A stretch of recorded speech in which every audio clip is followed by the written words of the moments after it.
श्री सच्चिदानंद सद्गुरु साईनाथ महाराज की जय। सद्गुरु श्री साईनाथुनि शरद बाबू जी की जय।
सच्चिदानंद सद्गुरु साईनाथ महाराज की जय।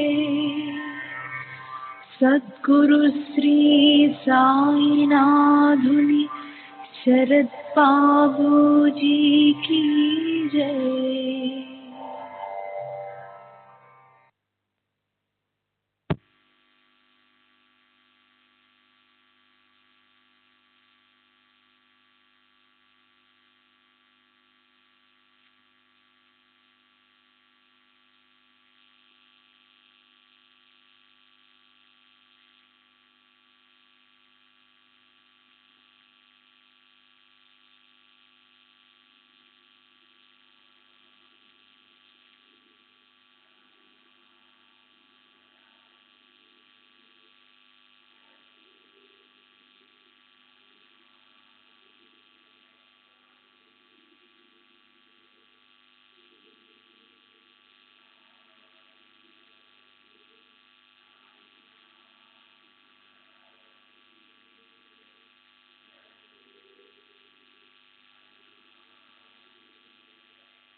श्री सच्चिदानंद सद्गुरु साईनाथ महाराज की जय।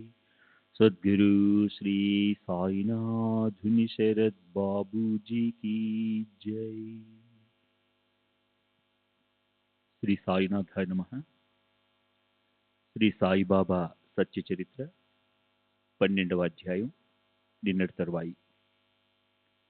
సరే, ఇప్పుడు గతంలో చెప్పినట్లు మూళే మీద కృపతో బాబా అతనికి అతని గురు రూపంతో ఎలా దర్శనమిచ్చారో ఆ ముఖ్య కథా నిరూపణను ముందుకు నడిపిద్దాం.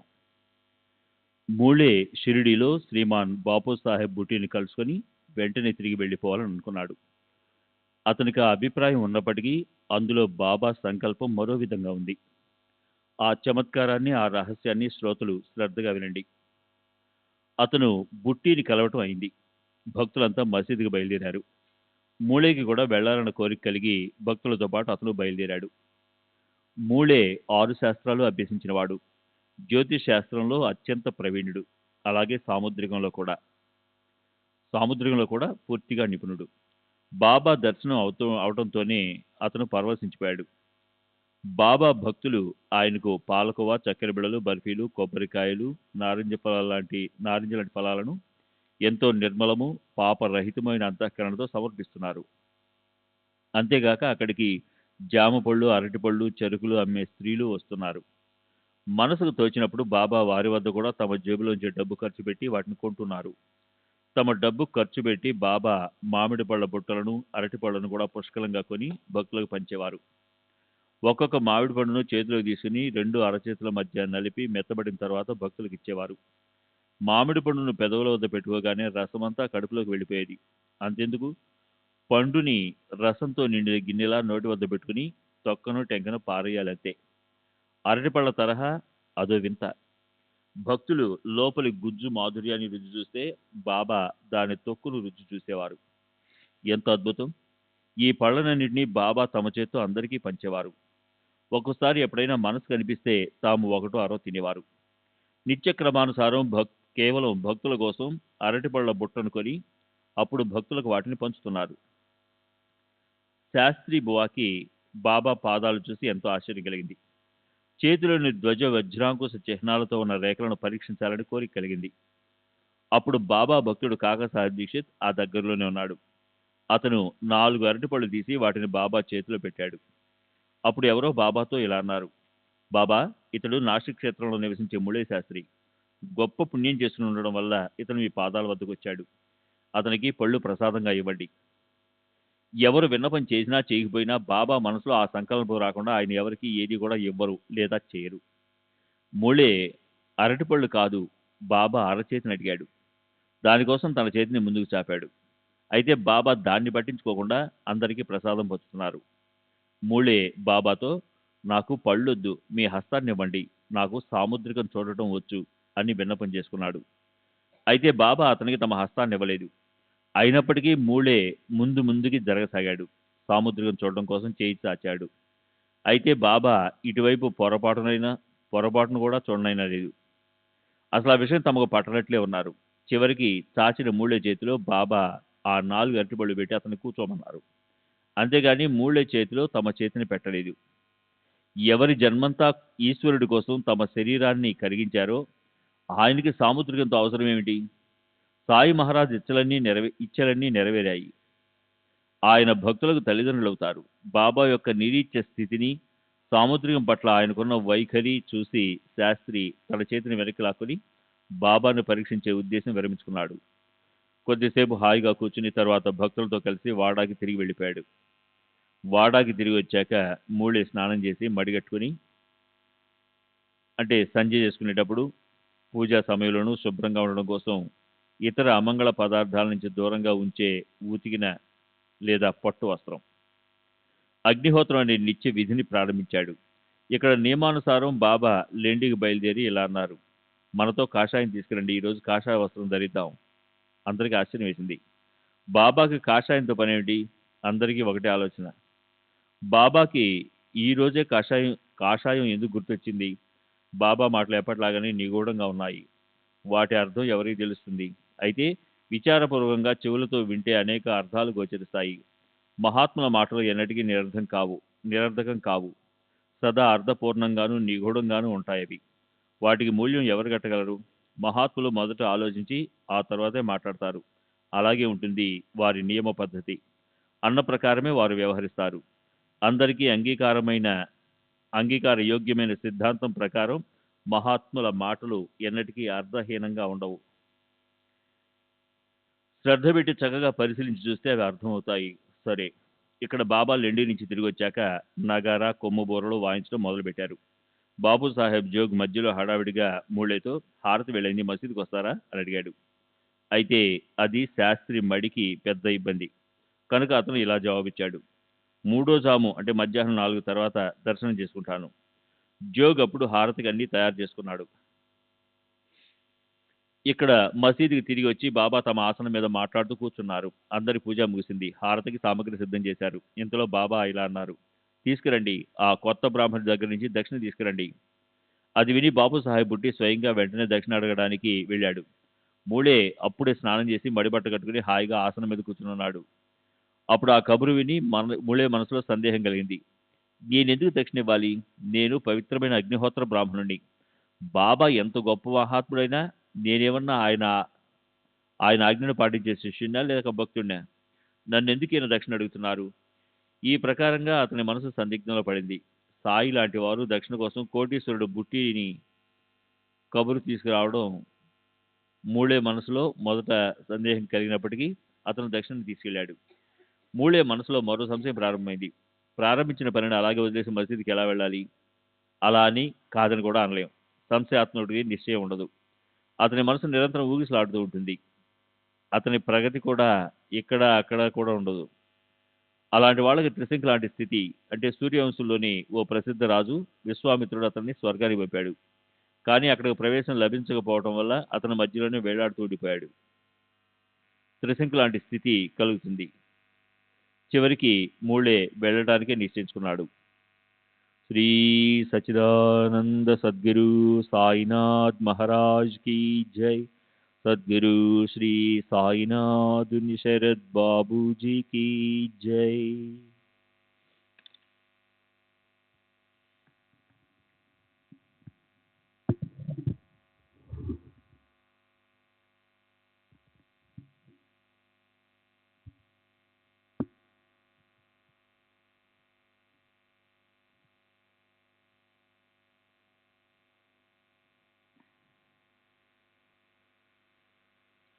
ములే సభామండపంలోకి వెళ్ళినా కానీ అక్కడ దూరంగా నిలబడిపోయాడు. తాను మడి కట్టుకున్నాడు. మరి మసీదేమో అపవిత్రం. బాబా దగ్గరికి ఎలా వెళ్ళాలి? దూరంగా ఉండిపోయి చేతులు జోడించి తన దోసిట్లో ఉన్న పూలు బాబాపై విసిరాడు. ఇంతలో అతని కళ్ళెదుట ఒక చమత్కారం జరిగింది. ఆసనం మీదున్న బాబా అదృశ్యులై ఆయన స్థానంలో మూలేకి అతని గురువు గోలప్ స్వామి కనిపించసాగారు. ఇతరులకు మామూలుగానే సాయి సమర్థులు కనిపించారు. కానీ మూలే కళ్ళకు గోలప్నాథు కనిపించారు. ఆయన ఇదివరకే సమాధిగతులైనప్పటికీ ఎలా కనిపిస్తున్నారా అని మూలేకి ఆశ్చర్యం కలిగింది. నిజం చూస్తే ఆయన గురువు సమాధిగతులైనప్పటికీ కళ్ళ ఎదుట ఉన్నట్లు కనిపించారు. దాంతో మూలే ఎంతగానో ఆశ్చర్యపోయాడు. అతని మనసులో సందేహం కలిగింది. దాన్ని స్వప్నం అనుకుందామంటే తాను నిద్రపోవటం లేదు. మెలకు అందామంటే మరి గురువు ఎదురుగా నిలబడు ఎలా కనిపిస్తున్నారు? మనసులో ఇలాంటి గందరగోళం ఎందుకు కలిగింది? కొద్దిసేపు అతను మౌనంగా ఉండిపోయాడు. తనని తాను గీర్చుకొని చూశాడు. ఇలా అనుకున్నాడు, ఇది అబద్ధం కాదు. మనసులో ఊరికే సందేహం ఎందుకు కలిగింది? అందరితో పాటు నేను ఇక్కడే ఉన్నాను కదా. మూలే నిజానికి గోలప్ స్వామి భక్తుడు. బాబా విషయంలో శంక కలిగినప్పటికీ అతను ఆ తర్వాత శుద్ధ మనసుతో బాబా భక్తుడైనాడు. స్వయంగా అతను శ్రేష్ఠ జాతి బ్రాహ్మణుడు. వేదాంగాల్లో ప్రవీణుడు. మసీదులో గోలప్ స్వామి దర్శనం అయినందుకు అతడు ఆశ్చర్యపోయాడు. అప్పుడు అతను పైకెక్కి వెళ్ళి తన గురువు పాదాలకు నమస్కరించి చేతులు జోడించి నిలబడ్డాడు. నోటి నుంచి మాట పెగల్లేదు. కాషాయ రంగు ధోవతి, కాషాయ రంగు ఉత్తరీయాలతో సహా గోలప్ స్వామిని చూసి మూలే పరిగెత్తి ఆయన పాదాలను గట్టిగా పట్టుకున్నాడు. అతని అభిజాడ్యాహంకారము అయిపు లేకుండా పోయింది. కళ్ళకు అంజనము పెట్టినట్లు సరైన దృష్టి కలిగింది. మహాజ్ఞాని అయిన తను గురువును కలవటంతో అతనికి కుబేరుడి నిదే ప్రాప్తించినట్లు అనిపించింది. అతని సంశయ భావన నశించి బాబాపై ప్రేమ పెరిగి అర్ధనిమిడిత నేత్రాలతో సాయి చరణాలను తదేకంగా చూస్తూ అలా కూర్చుండిపోయాడు. అతనికి ఇలా అనిపించింది, జన్మ జన్మల పుణ్యం లభించింది. జన్మ జన్మల పుణ్యము ఫలించింది. అందువల్లే సాయి మహారాజు పాదాలు దృష్టి కనిపించాయి. అతనికి ఆయన చరణ రూప తీర్థంలో స్నానం చేసే అదృష్టం కలిసింది. హారతి వచ్చిన తర్వాత ఇతర భక్తులు ఆశ్చర్యం కలిగింది. ములే మొదట దూరంగా నిలబడి పూలు విసిరాడు కదా. అతనికప్పుడు బాబా వద్దకు వెళ్ళి మ- ఆయన పాదాలపై తల ఎందుకు పెట్టాడు? మిగతా భక్తులు బాబా హారతి పాడుతుంటే ములే గులాబ్ స్వామి పేరును గట్టిగా ఉచ్చరిస్తూ ఆయన హారతి పాడసాగాడు. ఆ ఆనందంలో ప్రేమతో మునకలు చేరాడు. ము- ములే మడి దూరంగా పారిపోయింది. స్పర్శాల అంటే మడి తడి సామాజిక ఉచ్చ ఉచ్చనీధాల్ ఉచ్చనీచాలు పరస్పరము చెట్టాపట్టాలేసుకొని చెప్పా పెట్టకుండా పారిపోయాయి. గుర్తే లేకుండా పోయింది. సాష్టాంగ నమస్కారం చేసి అతను ఆనంద పారవస్యంతో కళ్ళు మూసుకున్నాడు. లేచి కళ్ళు తెరవగానే అతనికి గోలప్ స్వామి అదృశ్యమైపోయి ఆయన స్థానంలో దక్షిణకు అడుగుతూ సాయి సమర్థ కనిపించారు.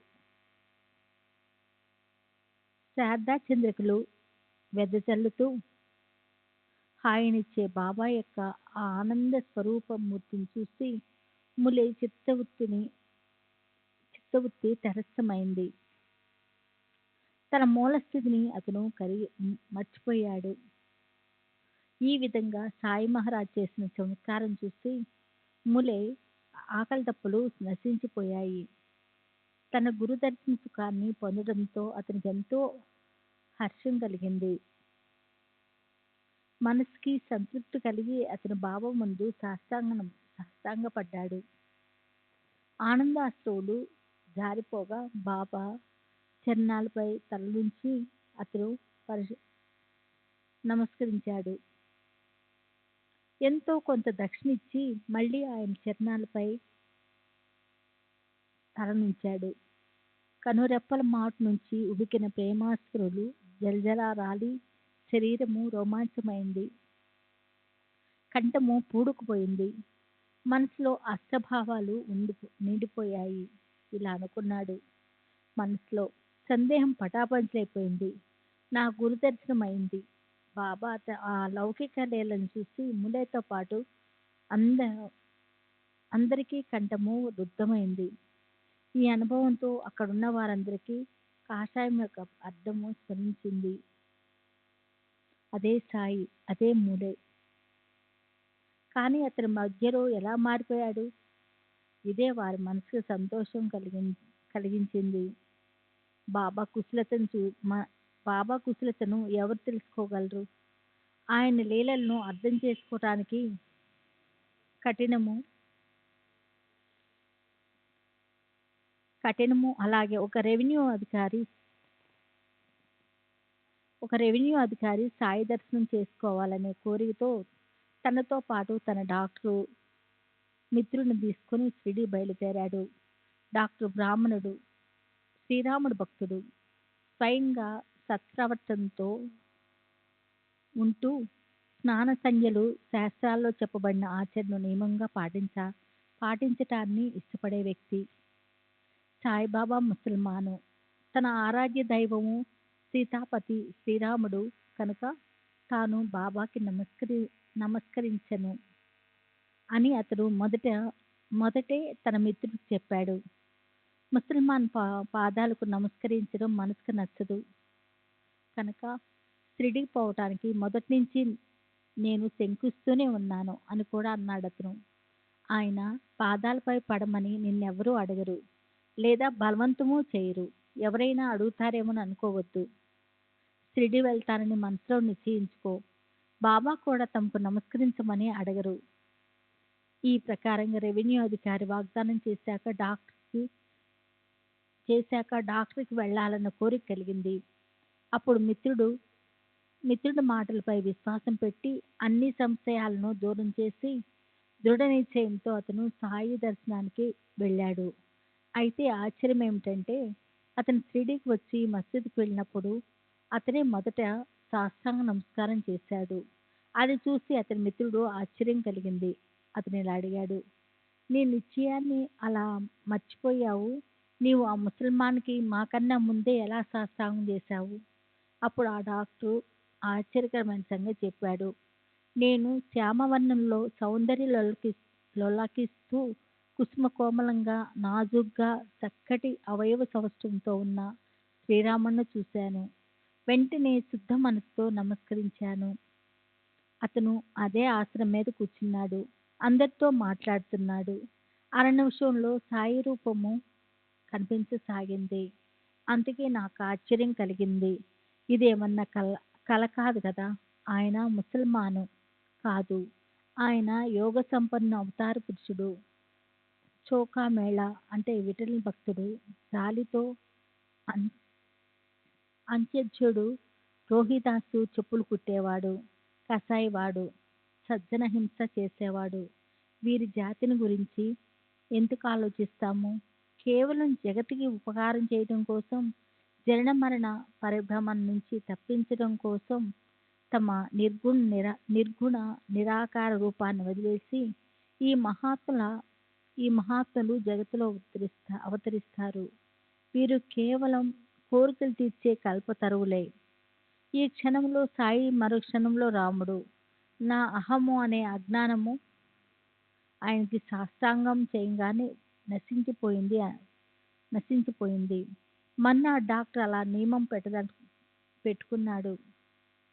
సాయినాథులు నాపై కృప చూపినంత వరకు నేను మసీదులో అడుగు పెట్టను అని. అతను షిరిడీలో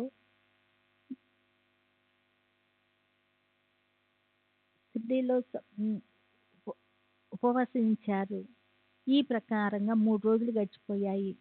4వ రోజు ఉదయం ఏం జరిగిందో శ్రద్ధగా వినండి. కాందేశ్లో మహారాష్ట్రలోని జల్గాం, ధూలే జిల్లాలోని ప్రదేశాన్ని కాందేశ్ అంటారు.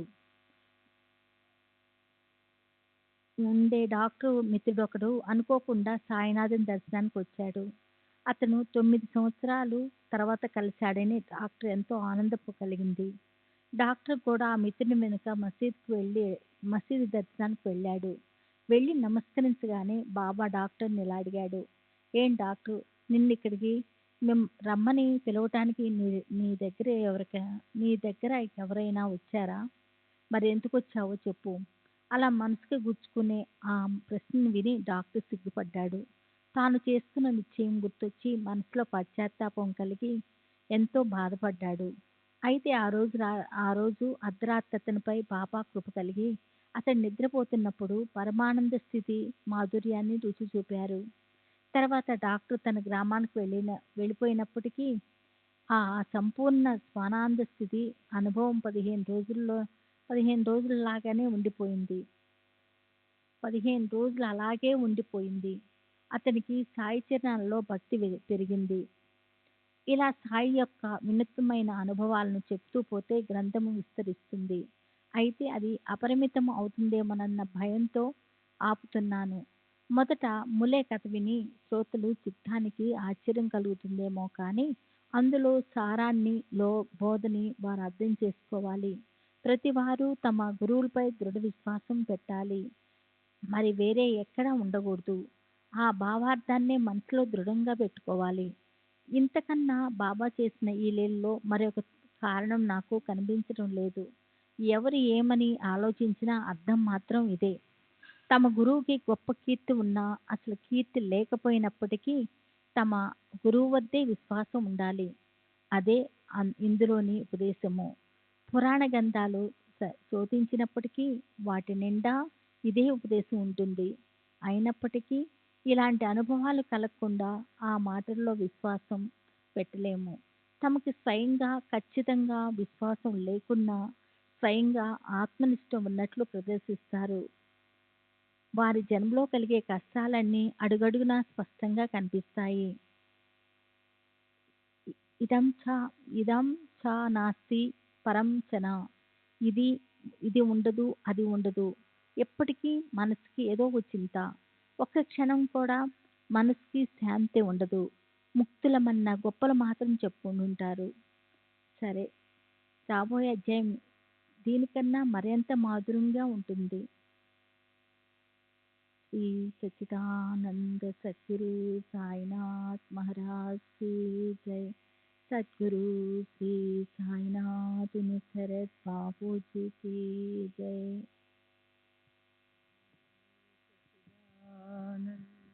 సద్గురు సాయినాథ్ महाराज की जय। सद्गुरु श्री साईनाथ शरद बाबू जी की जय.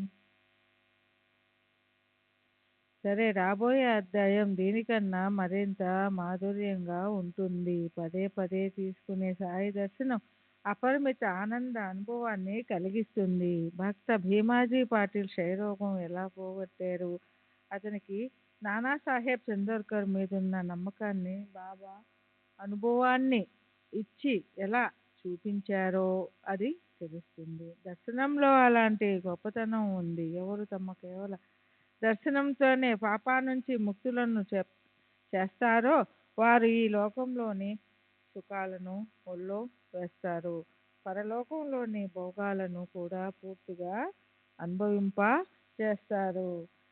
యోగి జనుల దృష్టిపాతం నాస్తికులను కూడా పాపాల నుంచి సంపూర్ణంగా విడుదల చేస్తుంది. ఇక మరి అస్తికుల విషయం ఏం చెప్పాలి? వారు సహజంగానే పాపముక్తులవుతారు. పరబ్రహ్మ వద్ద బుద్ధి స్థిరపడి ప్రత్యక్షంగా పరమేశ్వరుడి దర్శనం అయిన అలాంటి మహాత్ముల దృష్టి ఎవరిపై పడుతుందో వారు దుస్తర పాపాల నుంచి కూడా ముక్తులవుతారు. బాబా లీలలు అర్థం కావు. బాబాకి మీ మీద ప్రేముందని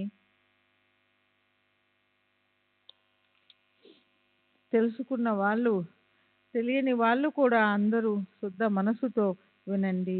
ఎక్కడ భక్తి ప్రేమల మీద ఇష్టం ఉంటుందో, ఎక్కడ జీవులకి బాబాపై ప్రేమ ఉంటుందో అక్కడే నిజమైన మమకారం ఉప్పొంగుతుంది. అక్కడే శ్రవణంపై కోరికలు కలుగుతుంది. అనన్య భక్తికి ఏది నిశ్చిత ఆశ్రయస్థానమో ఆ సాయి చరణాలను హేమాడు నమస్కరిస్తున్నాడు. ఆయన కరుణకి అంతులేదు. సంసారం యొక్క జనన మరణ భయాన్ని దూరం చేయడంలో వారు సమర్థులు.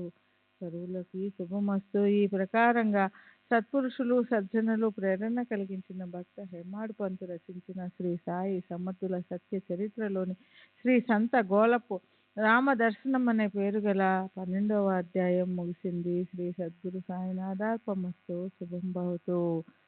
12వ అధ్యాయానికి పరిపూర్ణ వివరణ. తమ గురువుల పట్లే శిష్యులకి దృఢ విశ్వాసం ఉండాలి, వేరే ఎక్కడా ఉండకూడదు అన్న ఈ అధ్యాయం యొక్క తాత్పర్యం గురించి, బోధ గురించి హేమాడ్ పంతు పైన 176వ ఓవిలో చెప్పారు. అదీ కాక ఈ అధ్యాయంలో మరొక బోధ ఉంది. గడిచిన 9వ అధ్యాయంలో బాబా ఆజ్ఞను పాటించకపోవడం వల్ల భక్తులకు కలిగిన సంకటాల గురించి మనం చదివాం. ఇప్పుడు ఈ అధ్యాయంలో కాకా మహాజని, బాబూ సాహెబ్ ధూమాల్, నానాసాహెబ్ నిమోన్కర్ భార్య వీరంతా బాబా ఆజ్ఞను పాటించడం వల్ల ఇబ్బందులు పడకపోవడమే కాక వారి పనులు సక్రమంగా జరిగాయి. నాసిక్కి చెందిన మూలే శాస్త్రి బాబా ఇచ్చను గౌరవించి దక్షిణ ఇచ్చి మసీదుకి బాబా హారతికి వెళ్ళారు. కనుకే అతనికి తన బ్రహ్మీభూతుడైన గోలపు గురువు దర్శనము కనుకే అతనికి తన బ్రహ్మీభూతుడైన గోలపు గురువు మళ్ళీ దర్శనమిచ్చాడు.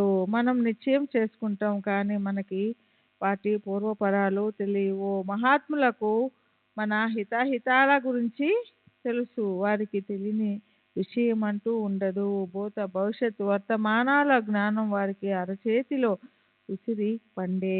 వారి ఆజ్ఞను పాటించి వ్యవహరిస్తే మనం సుఖ సంపన్నులం అవుతాము. 13వ అధ్యాయం శ్రీ భీమాజీ క్షయ నివారణ.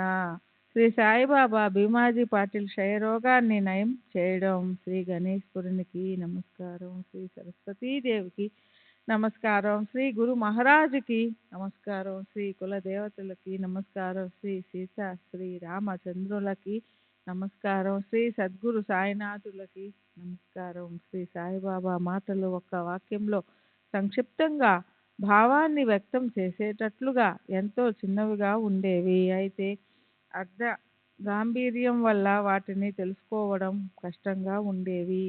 వైశాల్యంతో అవెంతో ప్రశస్తంగా ఉండేవి.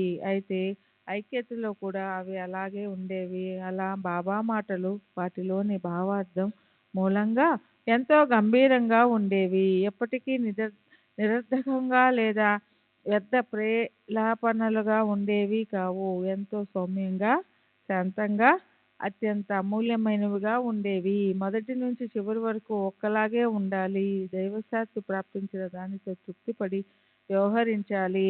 సదా సంతుష్టులై ఉండాలి. దేని గురించి చింతించకూడదు. అరే, నేను ఇల్లు వాకిలి లేని ఫకీర్ని, ఏ బాధ బందీ లేకుండా చింతలన్నీ వదిలేసి ఒక చోట హాయిగా కూర్చున్నాను. అయినా అనివార్యమైన ఈ మాయ నన్ను కూడా బాధిస్తుంది. నేను దాన్ని మర్చిపోయాను. అయినా అది నన్ను మరవటం లేదు. నన్నది నిరంతరం పట్టుకుంటుంది. అది అది యొక్క ఆది మాయ. బ్రహ్మదేవుడు మొదలైన వారిని కూడా అది ఆకాశానికి ఎగర కొట్టేస్తుంది. అక్కడ నాలాంటి నిరుపేద ఫకీరు అనగా ఎంత హరిప్రసన్నుడైతేనే దాని పీడ విరగడవుతుంది. హరి యొక్క అఖండ భజన చేయకుండా మాయని నివారించడం శక్యం కాదు. అలా మాయ గొప్పతనాన్ని బాబా తమ భక్తులకు చెప్తూ ఉండేవారు. హరి సేవతో, పూజతో దాన్ని శాంతింపచేయడానికి సదా భజన చేసే స్థితిని ప్రశంసిస్తూ ఉండేవారు. మహాత్ములు నా చైతన్యమూర్తులు అని శ్రీకృష్ణ భగవానులు భాగవతంలో ఉద్ధవుడికి స్పష్టంగా చెప్పిన మాటలు తెలియని వారెవరు? కనుక భక్తుల శ్రేయస్సు కోసం దయాసాగరులైన సాయి సమర్థుల సత్య అర్థ యుక్త పలుకులను వినమ్రతతో వినండి. పాపాలు కడుక్కుపోయిన ఆ నిజమైన పుణ్యాత్ములే నా భజనను పట్టుకుంటారు. వారే నన్ను తెలుసుకుంటారు. సాయి సాయి అని నిత్యం ఉచ్చరిస్తే నేను సప్త సముద్రాల అవతల ఉన్న శ్రద్ధతో విచారపూర్వకంగా వారిని రక్షిస్తాను. ఈ నా మాటల మీద విశ్వాసం పెట్టండి. అప్పుడు ఖచ్చితంగా మీకు శ్రేయస్సు కలుగుతుంది. నాకు ఏ రకమైన పూజ అవసరం లేదు. నాకు అష్టోపచార షోడశోపచార పూజలు ఉపచారాలు అక్కర్లేదు. అపరిమితమైన భక్తిభావం ఉన్న చోటే నా నివాసం ఉంటుంది అని బాబా భక్తులపై ప్రేమ వల్ల పదే పదే చెప్పేవారు. ప్రేమలొలికే ఆ మాటలు ఇప్పుడు గుర్తుకు తెచ్చుకుని మనసుని పరవశింపచేద్దాం. అలా వారు శరణన్న వారిని వెన్నట్టు ఉండే దయామయులైన సాయి సకుడే భక్తుల పక్షం చక్కగా వహించి ఆయన చేసిన విశేషం చూడండి. అనేక చోట్ల తిరిగే మనసుని శ్రద్ధాయుక్తంగా ఏకాగ్రంగా చేసి ఈ వినూత్న కథా సుమాన్ని సమూలంగా ఆగ్రహించండి. అప్పుడు మీ కార్యాలు సాఫల్యం చెందుతాయి. సాయి నోటి నుండి జాలు వారి అమృత వృష్టి ఇక్కడ పుష్టిని, సంతోషము, తృప్తి, తుష్టి, ప్రగతిని కలిగిస్తుంది. తమకు హితం కలిగించుకోవాలని మనసులో ఉంటే షిరిడీ రావడంలోనే శ్రమని ఎవరు విసుక్కుంటారు? గడిచిన అధ్యాయంలో జరిగిన కథ ఇది. ఒక అగ్నిహోత్రునికి సమాధిగతులైన అతని గురు దర్శనం ఇచ్చి బాబా అతన్ని ఆనందింపచేశారు.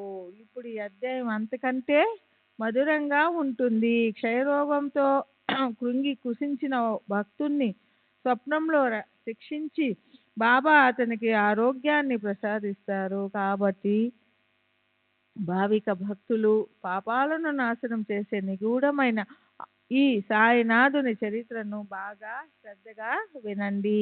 ఈ చరిత్ర పుణ్యప్రదమైనది. ఇది సర్వులకు పవిత్రులను చేయగలది. అంతెందుకు, ఇది గంగా నది పవిత్ర జలమే. ఇహపర లోకాల హితాన్ని సాధింపజేయగల ఈ చరిత్రను వినే శ్రోతల చెవులు ధన్యం. ఈ చరిత్రను అమృతంతో పోలుద్దామంటే అమృతమేమన్నా దీనికంటే మధురంగా ఉంటుందా?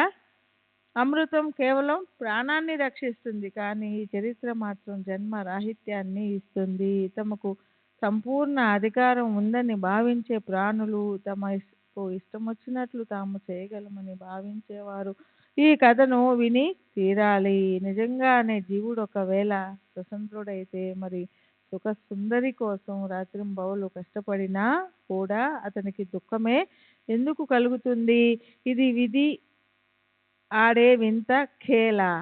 దుఃఖాగ్ని కీలలను దూరం చేసుకోవడానికి అడుగడుగునా అత్యంత జాగ్రత్తగా ఉన్నప్పటికీ అది పని కట్టుకొని మరి మనలనే వెతుక్కుంటూ మన వెనక పడుతుంది. తప్పించుకోబోతే మెడకొచ్చి చుట్టుకుంటుంది. తీసి పారేద్దామంటే మరింతగా పెనవేసుకుంటుంది.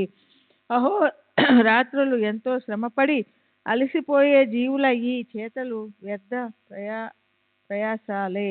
జీవులు ఒకవేళ నిజంగా స్వతంత్రులైతే పూర్ణంగా సుఖ అప్సరాంగనని ఆలింగనం చేసుకుని స్వాధీనం చేసుకునేవారు. దుఃఖాన్ని పొరపాటున కూడా అనుమాత్రం అంటేవారు కారు. స్వతంత్ర బుద్ధి ఉండి ఉంటే పాపం చేయడం ఎప్పటికీ జరిగేది కాదు. పుణ్యాన్నే పుష్కలంగా సంపాదించుకొని సుఖాలనే సమృద్ధిగా పెంచుకునేవారు. అయితే జీవులు స్వతంత్రులు కారు. వారి వెనుక కర్మ ప్లస్ ఆధీనత. కర్మాన్ననుసరించి అంటే గత జన్మలో చేసిన పనులు లేదా ఆచరణలచే నిర్దేశించబడిన పరిణామాన్ని అనుసరించి వ్యవహరించే శక్తి ఉంటుంది. ఆ తంత్రం ఆడే ఆట అతి విచిత్రం. కర్మలన్నిటినీ చేసే సాధనం ఆ తంత్రం చేతిలోనే ఉంటుంది. పుణ్యకర్మలు చేయడం వైపు జీవులు లక్ష్యం పెడతారు. అయితే పాదాలు మాత్రం పాపకర్మల వైపే పరిగెత్తుతాయి. మంచి పనుల వైపు మరలి వాటిని వెతుకుతూ పోతే చెడు కర్మలే శరీరాన్నొచ్చి చుట్టుకుంటాయి. పుణే జిల్లా జున్నూరు తాలూకాలోని నారాయణగావ్కి చెందిన భీమాజీ పాటిల్ కథను ఇప్పుడు వినండి. అది నోరూరించే మధురామృతమే. భీమాజీ ఇల్లు సుఖసంపన్నంగా ఉండేది. వచ్చే పోయే వారికి అక్కడ భోజన సదుపాయాలు ఉండేవి. అతని మనసులో ఎన్నడూ దుఃఖం దూరేది కాదు. ముఖంలో మందహాసాలే చిందులు వేసేవి. దైవ సంకల్పం విలక్షణమైనది. లాభం లేదా హాని అనేవి మనకు తెలియకుండానే కలుగుతాయి. కర్మ భోగాలు నడుచుకుంటూ వచ్చేస్తాయి. లేనిపోని రోగాలు శరీరంలో పుట్టుకొస్తాయి. క్రీస్తు శకం 1909 సంవత్సరం భీమాజీకి దురదృష్టకరమైన పీడను కలిగించింది. విపరీతమైన దగ్గుతో క్షయరోగం పట్టుకుంది. జ్వరం రావడం మొదలెట్టింది. భరించరానంతగా దగ్గు వచ్చేది. జ్వరం కూడా విపరీతంగా పెరగసాగింది. రోజు రోజుకి అది తీవ్రంగా పెరుగుతూ పోయింది. భీమాజీ నిరాశపూరితుడు అయ్యాడు. నోటి నుంచి 24 గంటలు కఫం వచ్చేది. అటు ఉప్పు ఇటు తీపి కాని నీరు, రక్తాలతో కూడిన వాంతులేవి కడుపులో ఒకటే త్రుప్పుతూ ఉండేది. ప్రాణం వెలువలాడిపోయేది. శ్రీ సచ్చిదానంద సద్గురు సాయినాథ్ మహారాజ్ కీ జై. సద్గురు శ్రీ సాయినాథ్ శరత్ బాబూజీ కీ జై. అలా రోగంతో పీడించబడుతూ భీమాజీ మంచానికి అంటుకుపోయాడు. కాళ్ళు చేతులు బలహీనపడి అతను క్షీణించిపోయాడు. అన్ని రకాల ఉపాయాలు చికిత్సలు అయ్యాయి. అయినా నయం కాకపోయేసరికి అతను ఎంతగానో కుంగిపోయాడు. అన్నపానాలు హితవుపోయింది. రోగస్తులకిచ్చే గంజిలాంటి తేలికపాటి ఆహారం కూడా అతనికి జీర్ణమయ్యేది కాదు. అందువల్ల జీవుడి స్థితి సహింపరానిదై భీమాజీ పరిస్థితి అస్తవ్యస్తమై అతనికేమీ తోచని అయోమయం పరిస్థితి ఏర్పడింది. దేవతలకు అన్ని రకాల పూజార్చనలు సేవలు చేశారు. వైద్యులు డాక్టర్లు చేతులెత్తేశారు. పాపం భీమాజీ తాను జీవిస్తాడన్న ఆలోచనకు నీళ్ళొదిలేశాడు. అతని విచారంతో కృంగిపోయాడు. పాటిల్ మనస్సు కుమిలిపోయింది. ఇక తానెంత కాలము బ్రతికి అనిపించసాగింది. రోజు రోజుకి ఎంతగానో నిరాశపడి సృష్టించిపోయాడు. రోజులు అతి కష్టంతో ఈడ్చసాగాడు. కులదేవతలను ఎంతగానో ఆరాధించాడు. ఆమె కూడా ఆరోగ్యాన్ని ఇవ్వలేదు. జ్యోతిష్యులని భూత పిశాచులని పోగొట్టే వారిని మంత్రికులను అడిగి పార్టీలు కలిసిపోయాడు. కొందరు ఇది శారీరక రోగమే, ముఖాన రాసి పెట్టబడ్డ ఈ రోగం పూర్తిగా అనుభవించాక తప్పదనిపిస్తుంది. మానవ ప్రయత్నాలు ఏమీ పని చేయకపోవచ్చు అన్నారు. డాక్టర్ హైముకులయరు ఉపచారాలు చేసి చేసి అందరూ అలసిపోయారు. ఎవరి ప్రయత్నాలు ఫలించలేదు. అన్ని రకాల ప్రయత్నాలు అయిపోయాయి. దేవా, ఏది పని చేయటం లేదు. నేనేమి పాపం చేశాను? అదెలాంటి పాపము అని పాటీలు అత్యంతగా ఆక్రోశించాడు. దైవం ఎంత విలక్షణమైన వాడు! సుఖాల్లో మునిగితేలే వారికి తన స్మరణను ఒక్క క్షణం కూడా అవనీయడు. నిజంగా ఆయన లీలలు అద్భుతము. మరి ఆయన మనసుకి తోచినప్పుడు అనేక రకాల కష్టపరలను పంపించి తన స్మరణ చేయించి భక్తుల చేత నారాయణ పరుగున రా అని అనిపిస్తాడు. శ్రీ సచ్చిదానంద సద్గురు సాయినాథ్ మహారాజ్ కీ జై. సద్గురు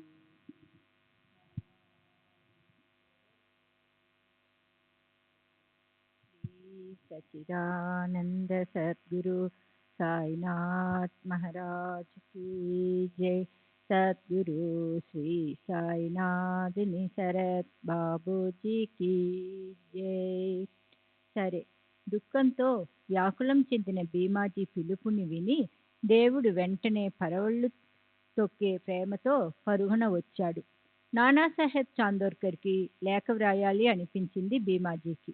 నానాసాహెబ్ ఏదో ఒకటి చేస్తాడు, ఇది ఇతరులు ఎవరి వల్ల కాదని పాటిల్కి పూర్తి విశ్వాసం కలిగింది. అదే అతని పాలిట శుభశకునమైంది. అదే అతని రోగం తగ్గటానికి కారణమైంది. తరువాత అతను నానాసాహెబ్కి వివరంగా లేఖ వ్రాసి పంపాడు. భీమాజీకి నానాసాహెబ్ గుర్తొచ్చాడంటేనే సాయిబాబా ఒక్కసారిగా గుర్తొచ్చినట్లు. రోగం నయమవటానికి మార్గం సుగమమైంది.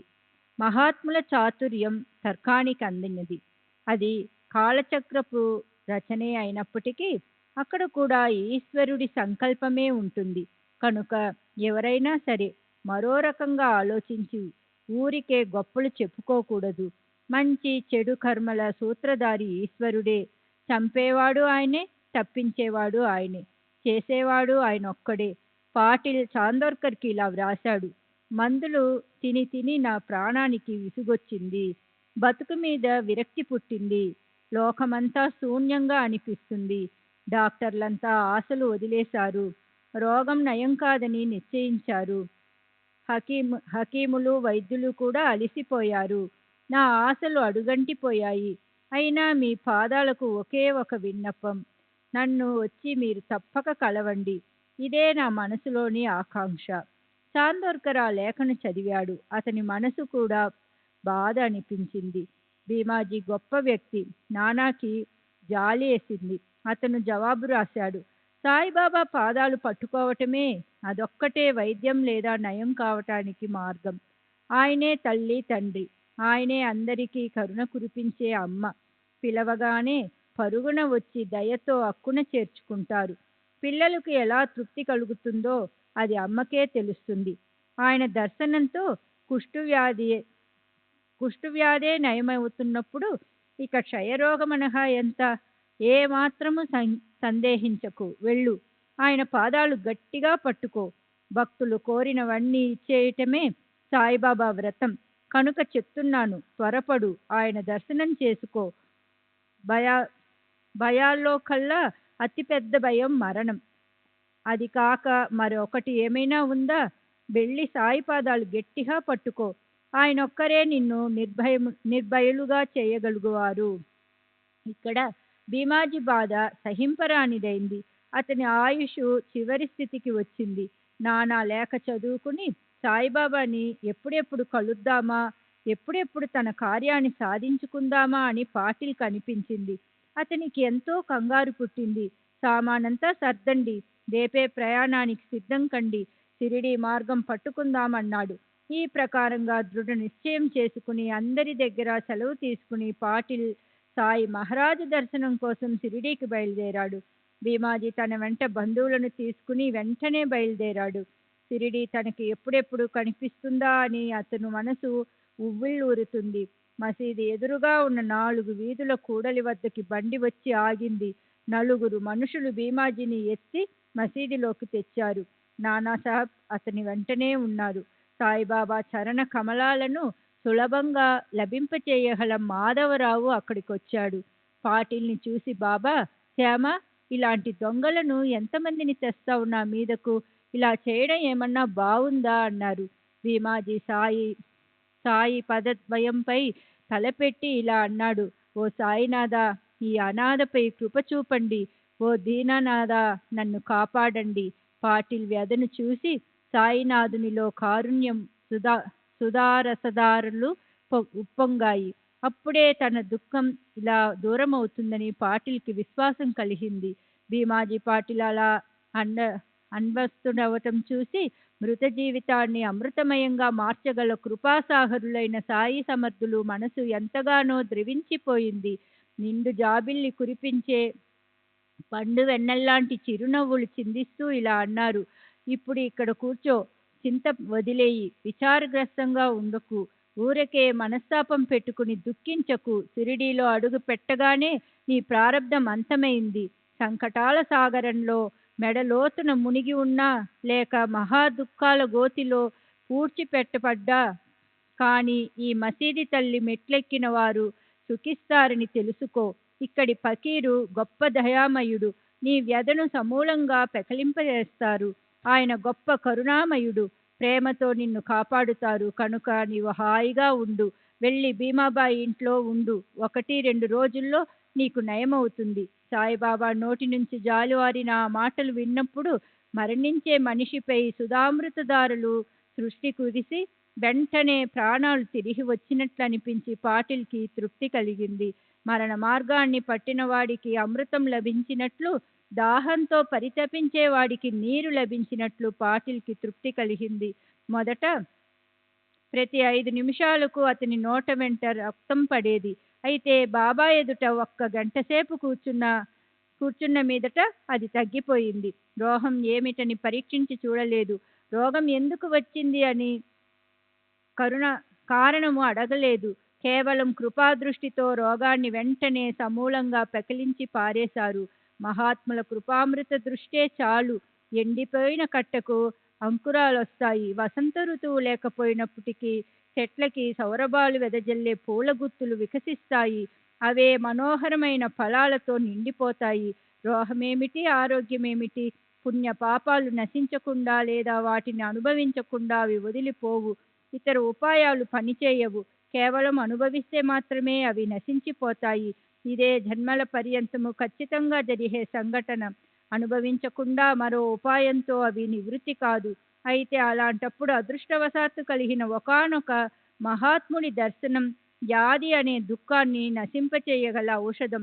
అప్పుడు రోగంతో పీడించబడే వ్యక్తి తన రోగాన్ని యాతన లేకుండా సహించగలుగుతాడు.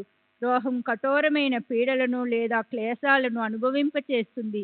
అయితే మహాత్ములు కరుణామృత దృష్టిని ప్రసరించి ఆ రోగ అనుభవాన్ని నివారించి వారి దుఃఖ తీవ్రతను తెలియకుండానే నివారిస్తారు. బాబా పలికిన పలుకులు ఖచ్చితంగా రోగ నివారణకు ఔషధ గుళికలు. నిశ్చయంగా నయం చేసే ఔషధాలు అవే.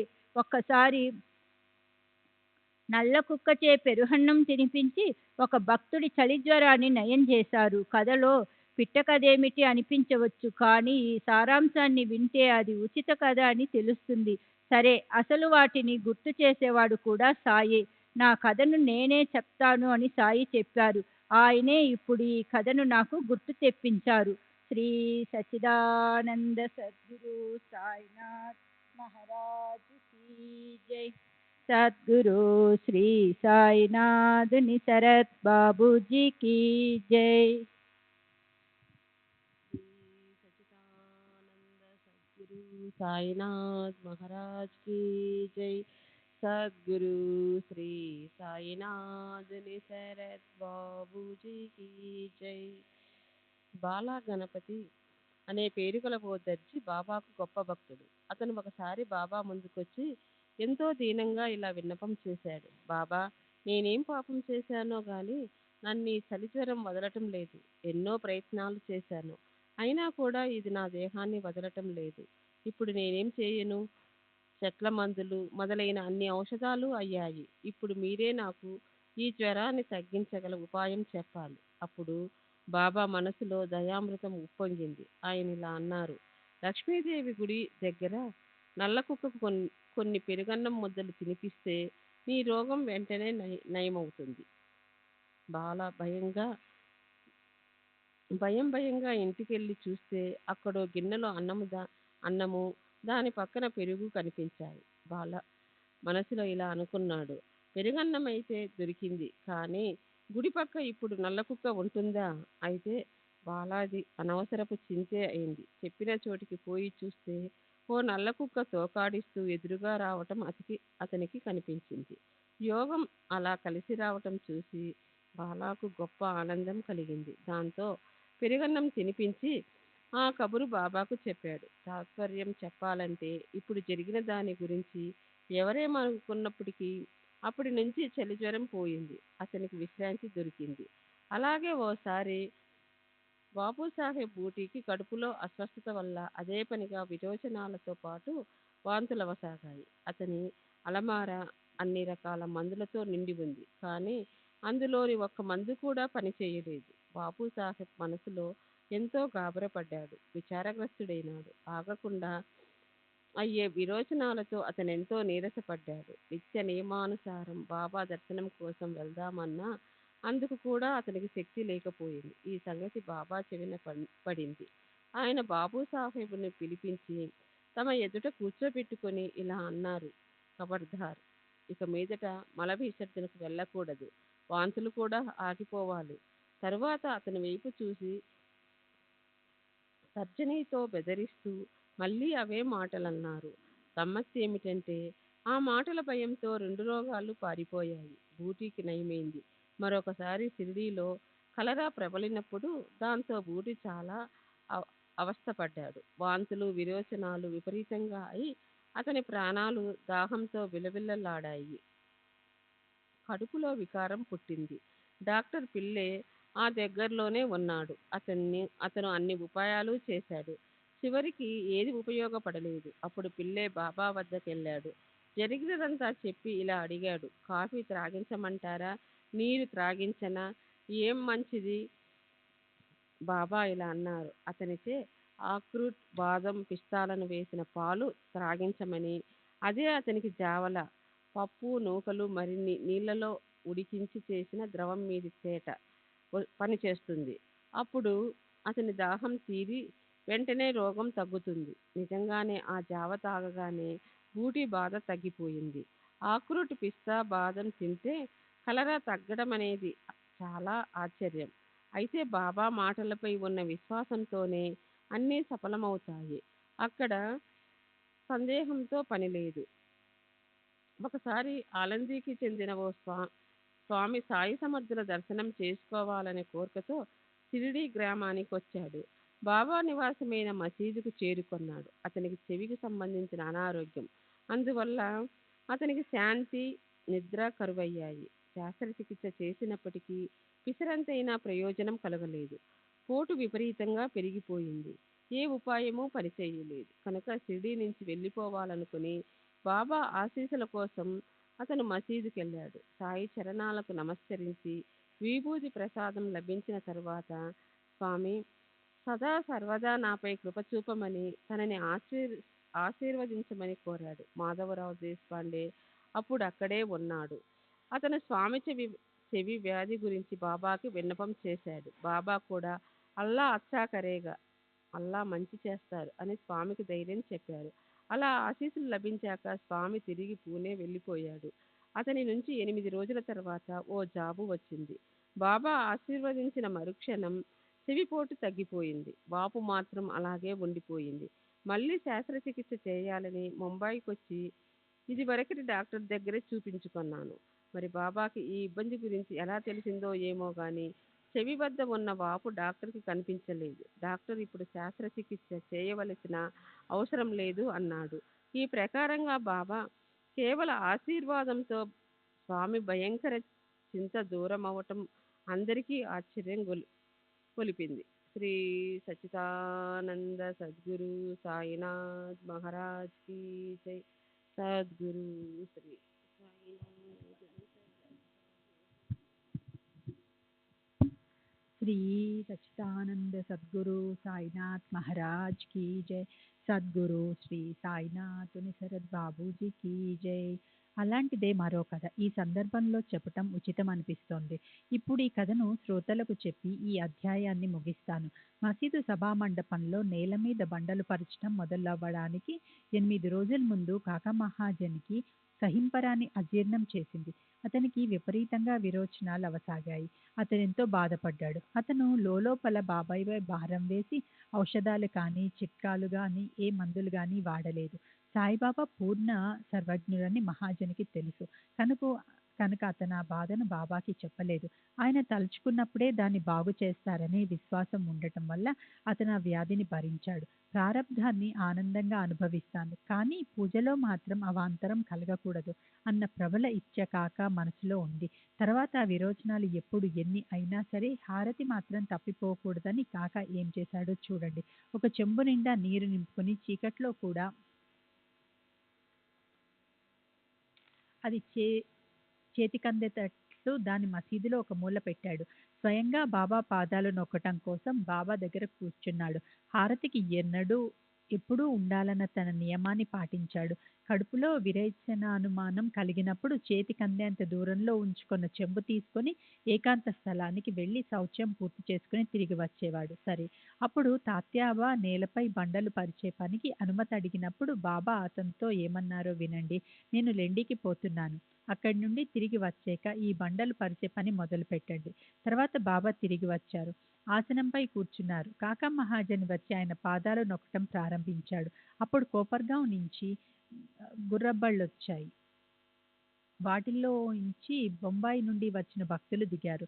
పూజా సామాగ్రితో సహా మసీదులోకొచ్చి బాబాకి నమస్కరించారు. ఇతర భక్తులతో పాటు అప్పుడు అందరి నుండి పాటిల్ వచ్చాడు. పూజ కోసం పూలు, అక్షింతలు వగైరా తీసుకుని ఎదురు చూస్తూ కూర్చున్నాడు. ఇంతలో ఎదురుగా రథాన్ని నిలిపించే స్థలంలో పలుగులతో తవ్వి బండలు పరిచే పని ప్రారంభించారు.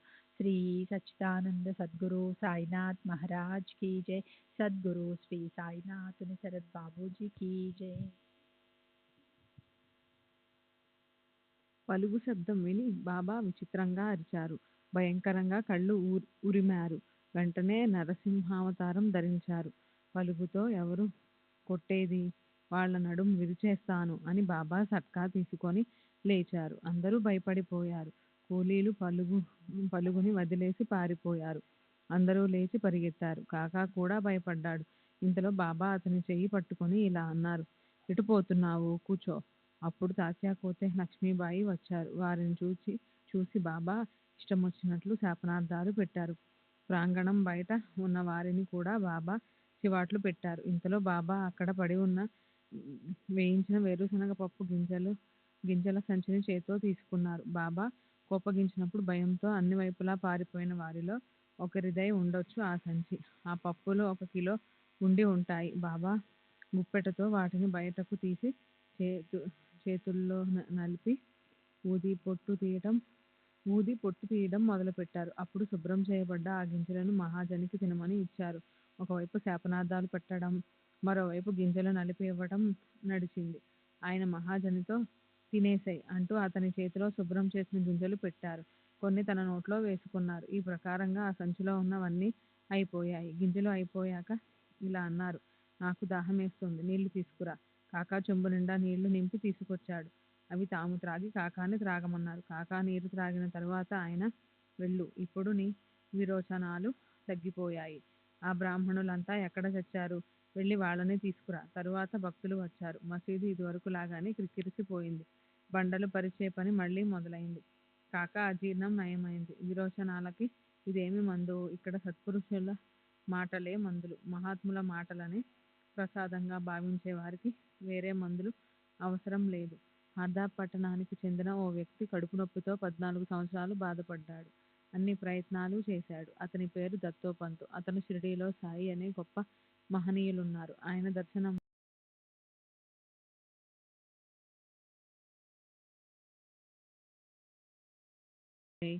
సద్గురు శ్రీ సాయినాథుని శరత్ బాబూజీకి జై.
श्री सच्चिदानंद सद्गुरु साईनाथ महाराज की जय।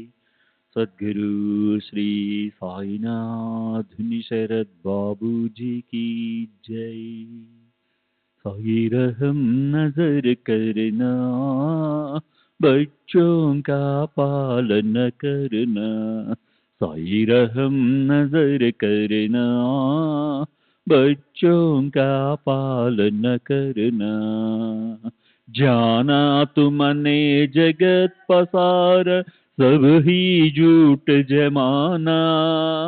जाना तुमने जगत पसार, सब ही झूठ जमाना। साई रहम नजर करना, बच्चों का पालन करना। साई रहम नजर करना, बच्चों का पालन करना। मैं अंधा हूँ बंदा आपका, मुझसे पथ दिखलाना। मैं अंधा हूँ बंदा आपका, मुझसे पथ दिखलाना। साई रहम नजर करना, बच्चों का पालन करना। साई रहम नजर करना, बच्चों का पालन करना। दासगणों कहे अब क्या बोलूं, थक गई मेरी रसना। दासगणों कहे अब क्या बोलूं, थक गई मेरी रसना। साई रहम नजर करना, बच्चों का पालन करना, साई रहम नजर करना, बच्चों का पालन करना, रहमो नजर करो अब मोरे साई, तुम बिना नहीं मुझे बाप बाई, रहमो नजर करो मैं आंधा हूँ बंदा तुम्हारा, मैं आंधा हूँ बंदा तुम्हारा, मैं ना जानू मैं ना जानू मैं ना जानू अल्लाह इलाही, रहमो नजर करो रहमो नजर करो अब मोरे साई, तुम बिना नहीं मुझे माँ बाप बाई, रहमो नजर करो काली जमाना मैंने गमाया, काली जमाना मैंने गमाया, साथी आखिर का साथी आखिर का साथी आखिर का, तुम बिना कोई, रहमो नजर करो रहमो नजर करो अब मोरे साई, तुम बिना नहीं मुझे माँ बाप बाई, रहमो नजर करो अपने मस्जिद का झाड़ू गणो है, अपने मस्जिद का झाड़ू गणो है, मालिक हमारे मालिक हमारे मालिक हमारे, तुम बाबा साई, रहमो नजर करो रहमो नजर करो अब मोरे साई, तुम बिना नहीं मुझे माँ बाप बाई, रहमो नजर करो। श्री सच्चिदानंद सद्गुरु साईनाथ महाराज की जय। सद्गुरु श्री साईनाथ निशरद बाबू जी की जय।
श्री सच्चिदानंद सद्गुरु साईनाथ महाराज की जय। सद्गुरु श्री साईनाथुनि शरद बाबू जी की जय।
Sai Baba,